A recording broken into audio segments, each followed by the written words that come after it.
And now, Suspense.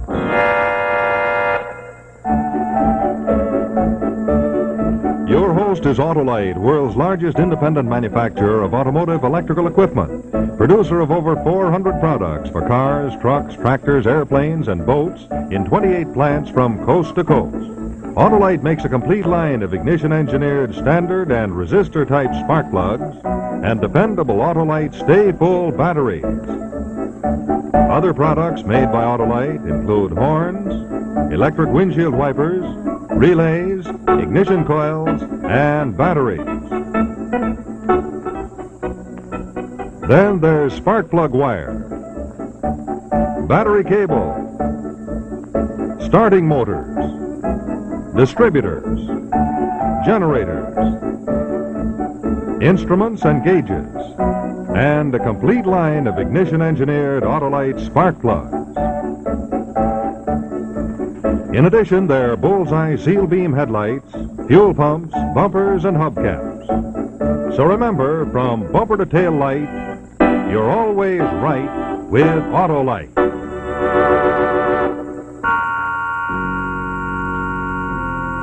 And now, Autolite and its 96,000 dealers everywhere present Suspense.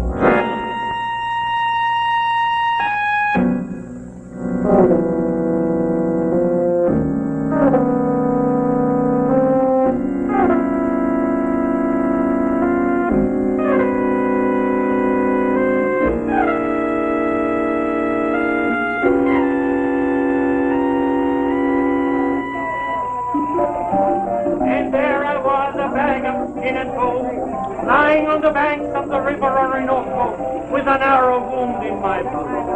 It was then as I lay in the valley of the shadow, that my glazed eye happened to notice a curious unknown plant sprouting by my side. I stretched out my shrunken hands. I was starving with hunger. I broke off a sprig and chewed it down. Then, lo and behold, the miracle. Believe it or not, within 15 minutes, the fever had left me, and I was a new man. Yes, my friends, manna fell from the blessed sky.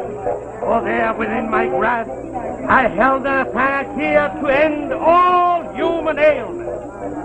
I prudently gathered an armful of the precious herb and reached civilization. Ever since that happy day, it has been my mission to manufacture it in the form of pills and sell it in the marketplaces of England. Now here within this little bottle is the distilled elixir, which we may purchase for the price of only 1 shilling a box. Now who will be the first buyer? 1 shilling is the price.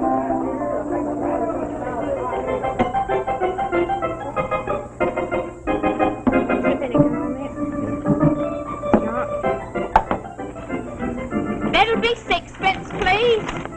Hurry up, my girl. I haven't got all day to wait. Oh, you wait your turn. Who do you think you are? Henry VIII or the fat boy of Peckham? That's quite a comedienne. She ought to be in the music hall.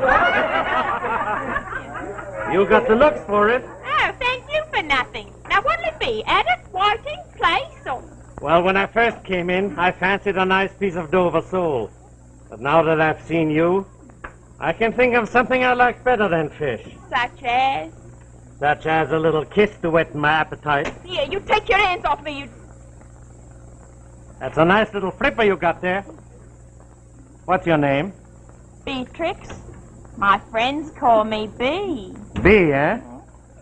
A little honey bee? Oh, you ain't off got a nerve for a stranger. Here, you're gonna stand there all dull chewing the fat. Oh, anybody think he'd got the place? All that's the matter, please. Hey, who do you think you're pushing? I don't think I know. A fake, that's who I'm pushing. A fraud. Who is a fraud? You are, you great fat bladder of lard. I happen to work in a chemist shop here. I took his panacea, as he calls it, to my governor. I had him analyze them pills. They're nothing more than bicarbon sugar. Bicarbon sugar, that's what they are. Take back those words. Dr. Potteton. Dr. Maillard. You're a dirty lying quack. Come on, go of me. Easy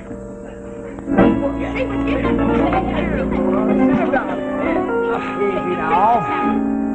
Good riddance. He stole his last pill in Hollingford. Dr. Blasted Potteton. That's right. Now you drink that up. That's a good one. And here within this little bottle is the distilled elixir, which you may purchase for the price of 1 shilling a bottle. Now, who will be the first? Who will be the first customer? Hey, White, it might be a good notion to buy some from him. Then he might remember you later when we get down to the real business, eh? Yes, but you'd better stick here.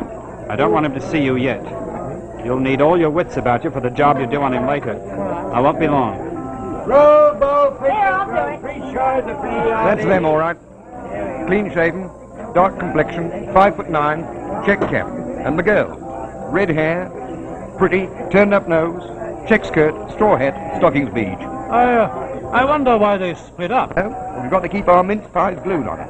The inspector says we must not let them out of our sight. And when Scotland Yard moves in on a job, you can take it from me, they're likely to be pretty slippy customers. What about you following him and me following her? Skirts will be your ruin one day, my lad. And I'll tell you what, as your superior officer, you will follow him and I will follow her. The price is 1 shilling. As a special offer, I'll make it 9 pence. I'll make it 6 pence. But 6 pence only to the first buyer. I'll pay 6 pence. I'll pay 6 pence. I'd like a box of your pills. Your round physique is a very good advertisement. You, sir, do honor to your forefather. I'll tell you what I'm going to do. I will give you this box, and I will give you back your 6 pence. Take this a concentrated health as a gift from me to the most sensible person on the entire village green. Thank you, sir. That's most generous of you. I hope you have a very good day, Doctor. Best of luck. Who will be the next?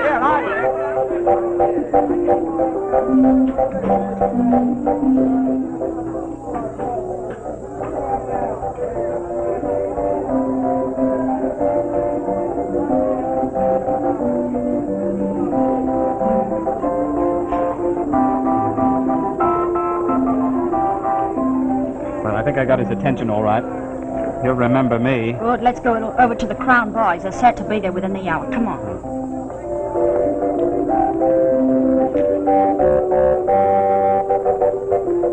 What went on?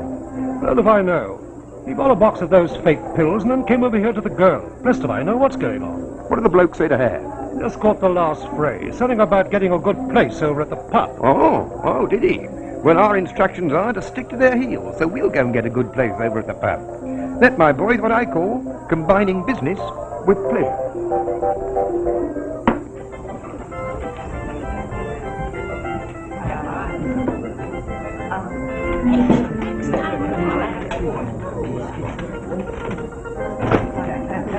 Hi, Mum.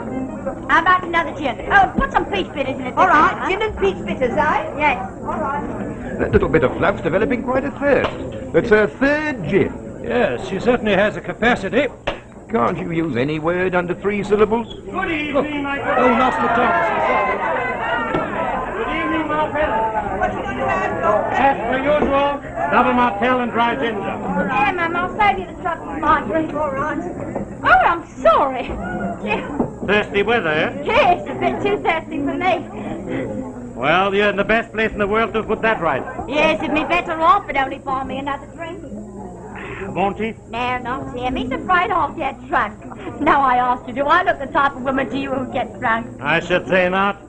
Here, have a drink on me if your fella's too mean to give you one. Hush, be quiet. He might hear you. Then he'd knock you down. Who, him? Yes. Don't tell me this is your consort. I seem to know the face. I was your first customer. Why, of course.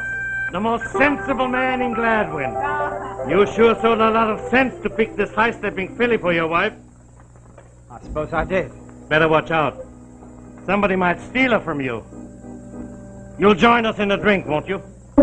Yes, don't mind if I do, thank you. I'll have a bitter. Ma, find a bitter. Another double for me. Your wife was just warning me about you. Oh, he's a regular target when he gets aroused, ain't you, Fred? Yes, I can see the holy terror. A real fighting man. That's my motto in life. Fight and win. If you want wealth, fight for it.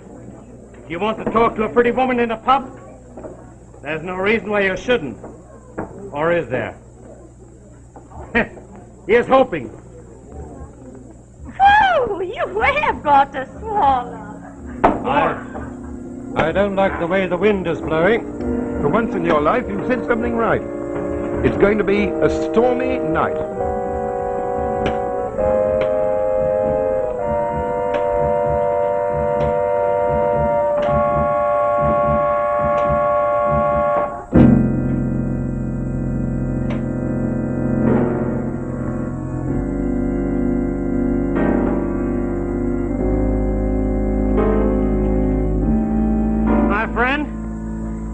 I tell you, if you want something and you're a real man in the fullest sense of the word, you'll take it. I make my own rules in life. Here, feel that muscle. It's strong as iron. I wager I could kill a man with one blow of my fist tonight if I was driven to. Kid, well, I wouldn't want to get in a fight with you, my lad. My dear, you'll never have to be afraid of me in that respect. I've never raised my hand against a woman in my entire life. But if it's a man I'm up against... What would you do, Doctor? Do? That wouldn't be nice for a woman to know. What's so funny? You weren't funny, that's what. We ain't all fools, you know, even if we do buy you sugar and soap pills. What do you mean? You're a bragger, that's what you are. I'll wager that you've never done anything in your own life. I'll tell you, when I was attacked at the Amazon by wild Indians with poison darts, I put 3 of them to sleep with my bare fist. They're foreign places. It's here what matters. My wife's quite right. If you was to kill a man in England with your bare fists, you'd be caught by the police and you'd swing within 3 months. You're afraid of the coppers. I would be, if I committed murder. Murder? Who in the name of 10,000 devils is talking about murder? I still say, if you're a real man, you're not afraid of the police or anything else in the entire world. Here, Ma, fill her up. Then it's your creed, Doctor, that if a man has courage, he can commit murder and not be found out, eh? Ah, certainly. What do you think happens if a fellow pulls a really well-planned affair? The coppers don't cop him, that's all. Wrong. They are not even called in.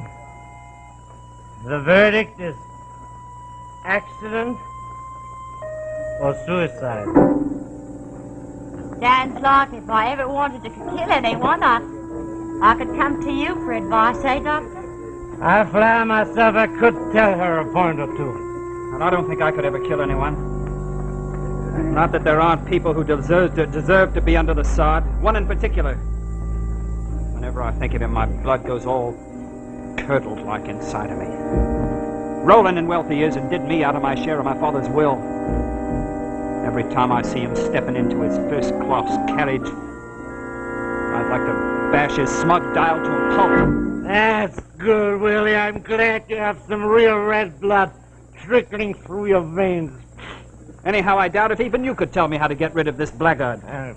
He's so scared of burglars, nobody could ever get into his house. If you can't kill him in his house, kill him in the street. What's so funny about that, Mr. Know-It-All?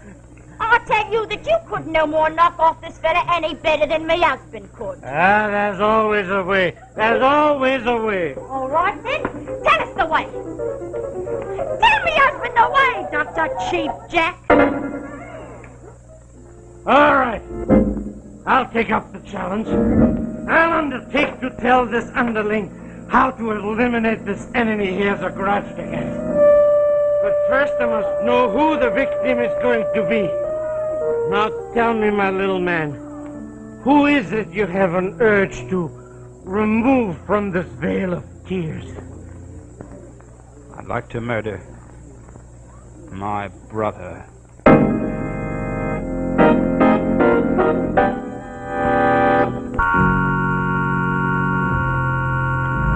Now, Act 2 of The Mallet, starring Walter Slezak. So you want to murder your brother? Give him his quietus as the bard puts it. I'd like to see him lying dead at my feet. You heard what he said, Mr. Know-It-All. Now prove your boasting. You got a test case, me husband's brother. Why the devil do I know what the best plan is if I don't know the man or anything about his ways? I'll tell you anything you want to know. All right. But first I want to make it clear to this bucolic assemblage that Weary Willie here intends to commit a crime and follow my plan. I'm in no way responsible. Now is that clear? Now tell me, Weary Willie, where does that black-hearted brother of yours live? Millport. That's 6 stations from Gladwin here. If I remember, you mentioned something about his traveling first class in a train. Why, he lives in a house like a mansion and has a couple of Rolls Royces. Made his fortune doing other people down here. Wait a minute, if he has a couple of Rolls Royces, why would he bother to travel in a train? Because he's a flaming miser, that's why. Because the railway fare is cheaper than petrol. Phooey. But it's easy. It's easy. The man's got to be killed on a train. How? Tell me, is this creature a man of habit? He runs his life like clockwork. Catches at 9 o'clock in the morning, sits in his office all day, and takes at 6:30 back home. It's easy. You got to board his train, go in the next compartment, make sure both compartments are empty. Most likely they will be if he travels first class. Then what do? I suppose you strolls in as bold as brass and you strangles him with your bare hands, the way you do the natives in the Amazons, eh? Wrong again, Mrs. Clever. You gotta use a weapon. Oh, a weapon, eh? He means what the police calls a blunt instrument, Ducky. I get you. It's a golf club or a croquet mallet, eh? No, it's too big. People would notice it. The carpenter's mallet might be more to the point. I'm a carpenter myself by trade. There's a little mallet, about so big we sometimes work with. That'd be a handy thing to beat out somebody's brains with. That's it. A small-sized mallet is just the thing. All right, Doc. So you've got your weapon. You're in the train, by yourself. The man I want to kill, my brother, is in the next compartment. So what? What do you do next? I'll tell you.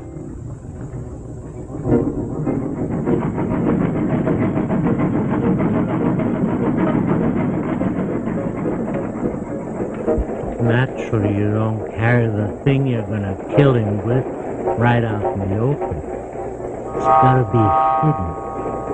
So you carry a bag, a black Gladstone bag for choice. It's sort of crucial. Ah, then what do you do?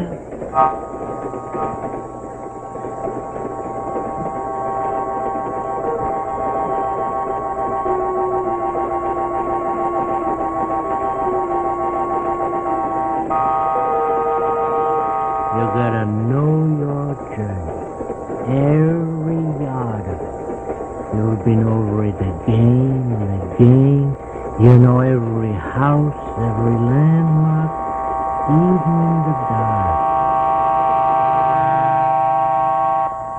All right. So you goes in the corridor and waits. You knows the route. But tell me, what's the point of the waiting? Yes, why don't you dash in and finish him off pronto? The sooner the better, I'd have thought.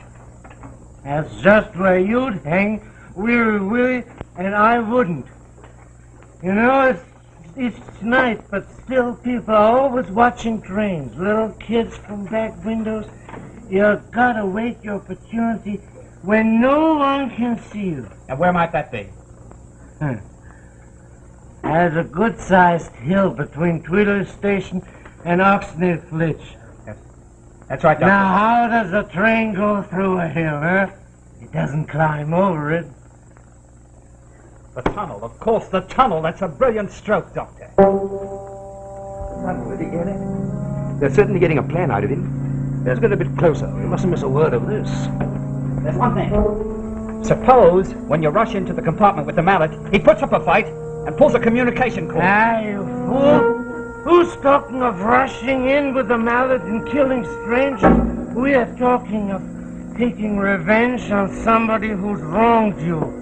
Somebody you know, and somebody who knows you.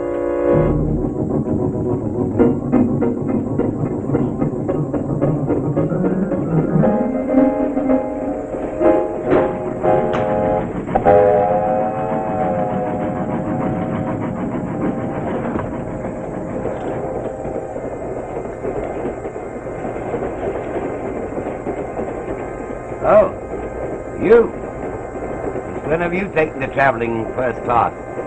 I've had a bit of luck. Fortune smiled at me at Ascot. I won £3,000. What are you going to do with it? Blow it all back to the bookies? Oh, no. I've seen the light. I've learned my lesson. I'm going to buy me a little tobacco business. Well, I'm very glad to hear it. For my sake, as well as yours.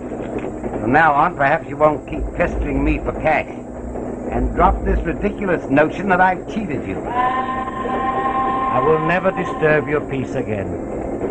From this day forth, I promise. You can sleep sound.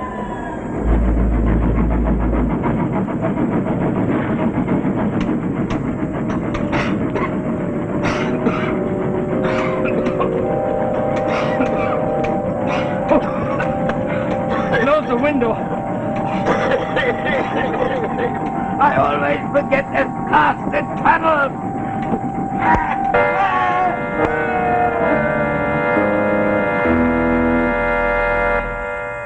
That seems pretty watertight, Algernon. And neat, to say the least of it. Most ingenious. Now comes the real problem. You've killed a man. Nobody's seen you. But what do you do with the body?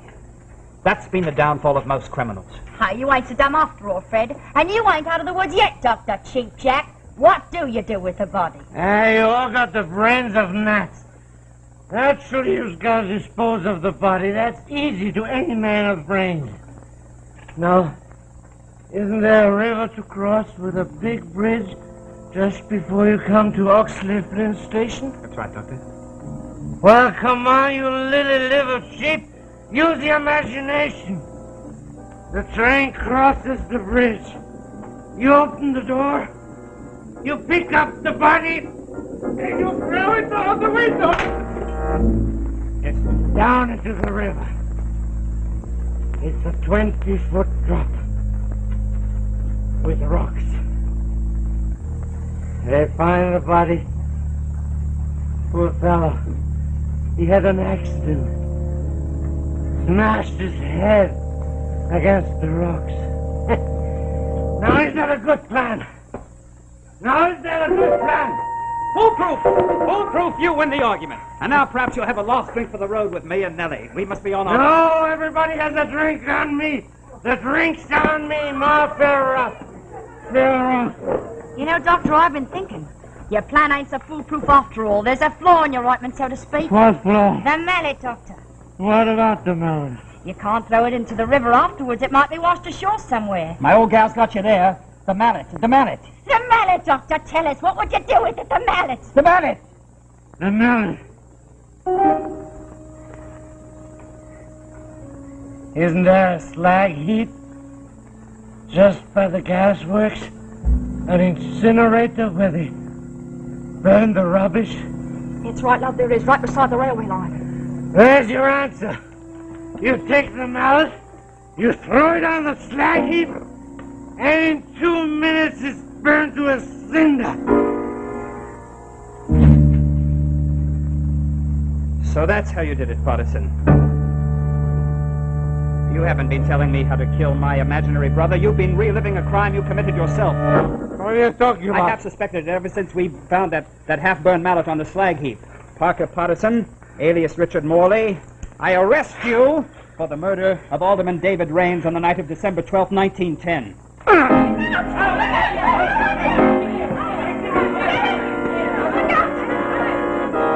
Nice work, boys. Thank you. Nice work. Always proud to cooperate with Scotland Yard, sir. Who the devil are you? Scotland Yard. I'm a detective, and this is my wife. May you both rot in. That will be your privilege, Potteton. And incidentally, I don't accept gifts from murderers. Here is your life-giving herb, although I don't think it will do you much good when you're dangling from the end of a rope. Take him away. All right, Prince in the house.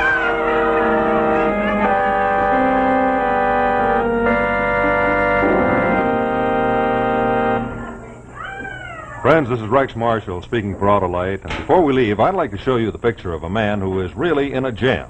Oh, yes, he is in a jam. J-A-A-M. It's a traffic jam, and it's all his own because he created it personally. Well, he's really embarrassed, but he proves the moral to our story, and that is, why don't you treat your car or truck to a real #1 motor tune-up at your neighborhood service station, car dealer, garage, or repair shop. Ask your serviceman to test the electrical system of your car. Have him go over it thoroughly. The coil, the generator, the distributor, the battery, and the wiring. And if your car needs replacement parts, ask for and insist on original factory parts exactly like those that were installed by the manufacturer. You know, all Autolite parts are original factory parts, engineered to fit together perfectly, work together perfectly, because they're a perfect team. So don't accept electrical parts supposed to be as good. Ask for and insist on Autolite original factory parts. And remember, from bumper to tail light, you're always right with Autolite. Portions of this program were mechanically reproduced. Heartwarming story of suspense, Dancing Dan's Christmas by Damon Runyon. This is CBS, the Columbia Broadcasting System.